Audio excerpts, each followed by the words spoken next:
Hello மக்களே, அனைவருக்கும் வணக்கம். எல்லாரும் எப்படி இருக்கீங்க? இன்றைக்கு கிறிஸ்மஸ் தினம். அனைவரும் சிறப்பா கிறிஸ்மஸ் விழா கொண்டாடி இருப்பீங்கன்னு நம்புறேன். அனைவருக்கும் இனிய கிறிஸ்மஸ் தின நல்வாழ்த்துக்கள். இப்ப பாத்தீங்கன்னா எல்லாருமே என்னோட பண்டிகை உன்னோட பண்டிகை அப்படின்னு இல்லாம எல்லாருமே எல்லா விழாக்களும் கொண்டாட ஆரம்பிச்சுட்டாங்க. அதுக்கு காரணம் பாத்தீங்கன்னா, கடவுள் போதிக்கிற ஒரே விஷயம் அன்பு. கடவுள் ஒருவர் தான், அவர் போதிக்கிற ஒரே விஷயம் அன்பு. அன்பாக இருந்தால் எல்லாரையும் சந்தோஷமா வச்சுக்கலாம், எல்லாத்தையும் சாதிக்கலாம். இதன் அடிப்படையில எல்லாருமே அன்பா ஒத்துமையா இருந்து எல்லா பண்டிகையும் கொண்டாடுறாங்க. அதை பார்க்கும்போது ரொம்ப சந்தோஷமா இருக்கு. உலகத்தில் உள்ள அனைத்து மக்களுக்கும் இனிய கிறிஸ்துமஸ் தின நல்வாழ்த்துக்கள். இப்ப நம்ம எவ்வளவுதான் அன்பு பத்தி பேசினாலும், நம்ம எவ்வளவுதான் மத்தவங்களிடத்து அன்பா இருந்தாலும், ஒரு கேட்டகரி இருக்காங்க. மத்தவங்களை நம்ம எப்படி கஷ்டப்படுத்தி பார்க்கலான்ற ஒரு கேட்டகரி இருக்காங்க. உதாரணத்துக்கு இப்ப சொல்ல போனோம்னா, ஒரு சிலர் வீட்டுல பெண்களுக்கும் சரி, பையனுக்கும் சரி, கல்யாணம் ரொம்ப லேட்டா கல்யாணம் ஆகாம இருக்கும், வயசாயிட்டு கல்யாணம் ஆகாம இருக்கும். அதே மாதிரி கல்யாணம் பண்ணிட்டு அவங்களுக்கு குழந்தை பாக்கியம் இல்லாம இருக்கும். இந்த மாதிரி விஷயங்களை நம்ம நேர்ல அவங்கள சமயத்துல நம்ம நேர்ல பார்க்கும்போது, ஏதாவது ஒரு ஃபங்க்ஷன்ல ஏதோ பார்க்கும்போது, அந்த இடத்துல ஒரு 10 பேர் முன்னாடி உங்க பொண்ணுக்கு கல்யாணம் பண்ணலையா, உங்க பையனுக்கு கல்யாணம் பண்ணலையான்னு கேட்பாங்க. கல்யாணம் ஆகி இத்தனை வருஷம் ஆகுது, இன்னும் குழந்தை இல்லையா அப்படின்னு கேட்பாங்க. இந்த மாதிரி பேசும்போது என்ன ஆகுது, அதனால பாதிக்கப்படுறவங்களோட மனசு ரொம்ப வலிக்கும். அந்த மாதிரி நிறைய விஷயங்கள் நான் நேர்ல பார்த்திருக்கேன். நிறைய பாதிக்கப்பட்டவங்களோட மனசு கஷ்டத்தை நான் நேர்ல பார்த்திருக்கேன். ஒரு இங்கிதமே இல்லாம எல்லார் முன்னாடியுமே கேட்பாங்க. அவங்க எல்லாருக்கும் ஒரே ஒரு விஷயம் மட்டும் நான் சொல்லிக்கிறேன். அதாவது எப்படின்னா, கேட்கிறவங்க 1000 கேட்பாங்க. அதுக்கு நம்ம எந்த அளவுக்கு நம்ம முயற்சி எடுக்கிறோம், ஒரு விஷயம் இப்ப கல்யாணம் ஆகலைன்னும் போது அந்த கல்யாணம் பண்றதுக்கு நம்ம எவ்வளவு தூரம் முயற்சி பண்றோம்ன்றது நமக்கு மட்டும்தான் தெரியும். அதுவும் பார்க்கிறவங்களுக்கு அது தெரியாது. இதனால நம்ம மனசு கஷ்டப்படுறதோ, மனசு உளைச்சல் படுறதோ வேண்டாம்.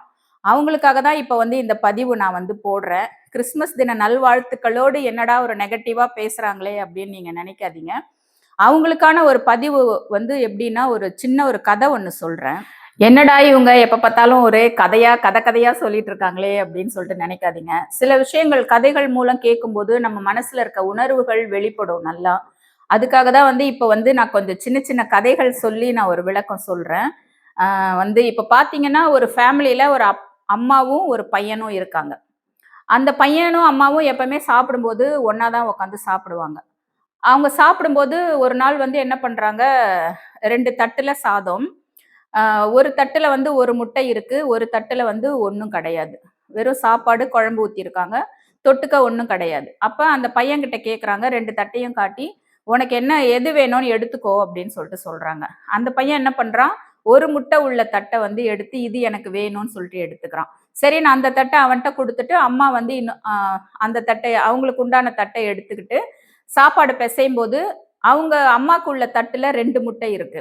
பையன் ஒரு முட்டை தான் விரும்பி கேட்டான். இந்த தட்டுல ஒண்ணும் இல்லன்னு நினைச்சுக்கிட்டு கேட்டான். ஆக 2 முட்டை இருக்கு. அவனுக்கு ஒரே அதிர்ச்சி. என்ன இது, அம்மா நம்மளுக்கு ஒரு முட்டை சொல்லிட்டு, அந்த தட்டுல ஒண்ணும் இல்லன்னு நினைச்சா, அதுல 2 முட்டை இருக்கே அப்படி சொல்லிட்டு அவனுக்கு ஒரே ஷாக் ஆயிடுது. அதே மாரி மறுநாளும் உட்காந்து சாப்பிடும்போது, ஒரு தட்டுல 2 முட்டை இருக்கு, ஒரு தட்டுல ஒண்ணும் இல்ல. அப்ப அவங்க அம்மா உனக்கு எது வேணுமோ எடுத்துக்கோன்னோனே, அந்த பையன் என்ன பண்றான், 2 முட்டை, சின்ன குழந்தைங்க எப்பவுமே அதிகமா உள்ளது, வெளியில உள்ளது தானே பார்த்துட்டு கேட்கும். அந்த பையன் என்ன பண்றான், 2 முட்டை உள்ள தட்டு எடுத்துக்கிறான். அப்ப அம்மா பிசைற தட்டுல பார்த்தீங்கன்னா 3 முட்டை இருக்கு. அவனுக்கு மறுபடியும் ஷாக். என்ன அம்மா நம்மள டெய்லி ஏமாத்திட்டே இருக்காங்க அப்படின்னு சொல்லிட்டு சாப்பிட்டு முடிச்சிடுறான். மறுநாள் 3வது நாளு அதே மாதிரி ஒரு தட்டுல 2 முட்டை, இன்னொரு தட்டுல ஒண்ணும் இல்ல அப்படின்னு சொல்லிட்டு பிள்ளைகிட்ட அம்மா கேட்குறாங்க. இப்ப இன்னைக்கு உனக்கு எந்த தட்டு வேணும் அப்படின்னு சொல்லிட்டு கேட்குறாங்க. அம்மா இப்படி கேட்டோடனே பையன் ஒரு நிமிஷம் யோசிக்கிறான். 2 நாளும் நம்ம தான் யோசிச்சு நம்மளோட இஷ்டத்துக்கு எடுத்தோம். இந்த தடவை அம்மாவோட இஷ்டத்திலேயே விட்டுறலாம் அப்படின்னு சொல்லிட்டு அம்மாட்ட சொல்றான். அம்மா, நீங்க தான் இந்த வீட்டுக்கு பெரிய ஆளு. நீங்க தான் இந்த வீட்டோட தலைவி. நீங்க எது செய்தாலும் எங்களுக்கு நல்லது தான் செய்வீங்க. அதனால நீங்க என்ன சொல்றீங்களோ, நீங்க எனக்கு என்ன குடுக்கணும்னு நினைக்கிறீங்களோ அத குடுங்க. நீங்க என்ன குடுத்தாலும் அது எங்களோட நல்லதுக்கு தான் இருக்கும் அம்மா. நீங்க என்ன குடுக்குறீங்களோ குடுங்க அப்படின்னு சொல்லிட்டு சொல்றான். உடனே அவங்க அம்மா கிட்ட இருந்த தட்டை எடுத்து பையன்கிட்ட குடுக்குறாங்க. அப்ப அந்த பையன் பிசையும் போது பார்க்குறான், அவனுக்கு பிடிச்ச 2 முட்டை, அது இல்லாம அந்த சாதத்துக்குள்ள 2 சிக்கன் 65 பீஸ் இருந்துச்சு. அவனுக்கு ரொம்ப சந்தோஷம். நம்ம வந்து அம்மா இஷ்டத்துக்கு நம்ம விட்டதுனால, அம்மா வந்து நமக்கு தேவைக்கு அதிகமாவே குடுத்துருக்காங்க அப்படின்னு சொல்லிட்டு அவனுக்கு ரொம்ப ஹாப்பி ஆயிடுது. அப்ப அவங்க அம்மாட்ட சொல்றான், ரொம்ப சந்தோஷம்மா எனக்கு. நீங்க இது மாரி சிக்கன் பீஸ் இருந்தது எனக்கு ரொம்ப ஹாப்பி" அப்படின்னு சொல்லிட்டு சொல்றான். அப்ப அவங்க அம்மா சொல்றாங்க, "நீ எப்ப வந்து மத்தவங்களோட மகிழ்ச்சி, மத்தவங்க கிட்ட உன்னுடைய பொறுப்ப நீ எடுத்துக்காம பெரியவங்க கிட்ட விடுறியோ, அம்மா கிட்ட விடுறியோ, அது வந்து அவங்க வந்து உனக்கு நல்லது தான் செய்வாங்க. அது வந்து உனக்கு பல மடங்கா நீ கொடுத்த மரியாதையும், மகிழ்ச்சியும் சரண்டர் பண்றதும் பல மடங்கா வந்து உனக்கு திரும்பி வரும்." அப்படின்னு சொல்லிட்டு அவங்க அம்மா சொல்றாங்க. அம்மா சொல்றத கேட்டு பையனுக்கு ரொம்ப சந்தோஷமாயிடுது. உண்மைதாம்மா, இவ்வளோ நாள் வந்து என்னோட இஷ்டத்துக்கு எடுத்தேன். ஆனா வந்து எனக்கு தேவையானது எனக்கு குறைவா தான் கிடைச்சது. இப்போ உங்க இஷ்டத்துக்கு உங்ககிட்ட நான் விட்டதுனால, நீங்க எனக்கு செய்யறது எனக்கு அதிகமா கிடைச்சது. என்னோட தேவைக்கு அதிகமாவே கிடைச்சது அப்படின்னு சொல்லிட்டு அந்த பையன் சொல்றான். இப்படித்தாங்க அம்மா என்பது என்ன? இந்த உலகத்துல நம்மள காத்து ரட்சிக்கிற அன்னை. அது வந்து கடவுள். நீங்க எந்த கடவுளா எடுத்தாலும் சரி, எல்லாமே வந்து இந்த பிரபஞ்ச சக்தி தான். இந்த பிரபஞ்சம் தான் நம்மளுக்கு தாய். இந்த பிரபஞ்சம் தான் நம்மள படைச்சது. அப்ப அதுதான் வந்து நம்மளுக்கு தாய். இந்த பிரபஞ்சத்துக்கு நம்மளுக்கு என்ன வேணும், நமக்கு என்ன குடுக்கணும், எந்த நேரத்துல குடுக்கணும், எவ்வளோ குடுக்கணும் அப்படின்றது அந்த பிரபஞ்சத்துக்கு தெரியும். அதாவது அந்த தாய்க்கு தெரியும்.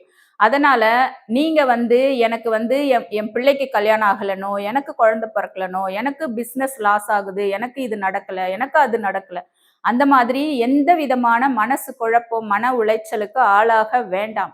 ஏன்னா, ஒரு மனுஷனா பிறந்தவனுக்கு இது இது இந்த நேரத்துல நடக்கும் அப்படின்றது கடவுளோட தீர்மானம். கண்டிப்பா நடக்கும். ஆனா, எப்ப நடக்கணும்? எப்படி நடக்கணும்? எந்த நேரத்துல நடக்கணும்? அப்படின்றது மட்டும் தான் பிரபஞ்ச தாய் வந்து முடிவு பண்ணுவாங்க. அதனால நீங்க எத பத்தியும் கவலைப்படாதீங்க. மத்தவங்க அது சொல்றாங்க, இது சொல்றாங்க அப்படின்லாம் கவலைப்படாதீங்க. நம்ம நெனைக்கிற ஒரே ஒரு விஷயம், நம்ம ஒரு விஷயம் வந்து இது நடக்கணும் அப்படின்னும்போது, நமக்கு மனசுல உறுதி, நம்பிக்கை, அதீதமான நம்பிக்கை. நமக்கு கண்டிப்பா இது நடக்கும் அப்படின்ற ஒரு நேர்மறையான எண்ணங்கள் தான் நம்மளுக்கு முக்கியமே தவிர, மத்தவங்க அது சொல்றாங்க, இது சொல்றாங்க, அதெல்லாம் நெனச்சு கவலைப்படுறதெல்லாம் விட்டுட்டு, வரப்போற 2026ல கண்டிப்பா உங்களுடைய தேவைகள் அனைத்தும் நிறைவேறணும் அப்படின்னு இந்த பிரபஞ்ச தாய வணங்கி இந்த கதைய முடிக்கிறேன். நன்றி, வணக்கம். Advance Happy New Year 2026 to all my dear viewers. Thank you.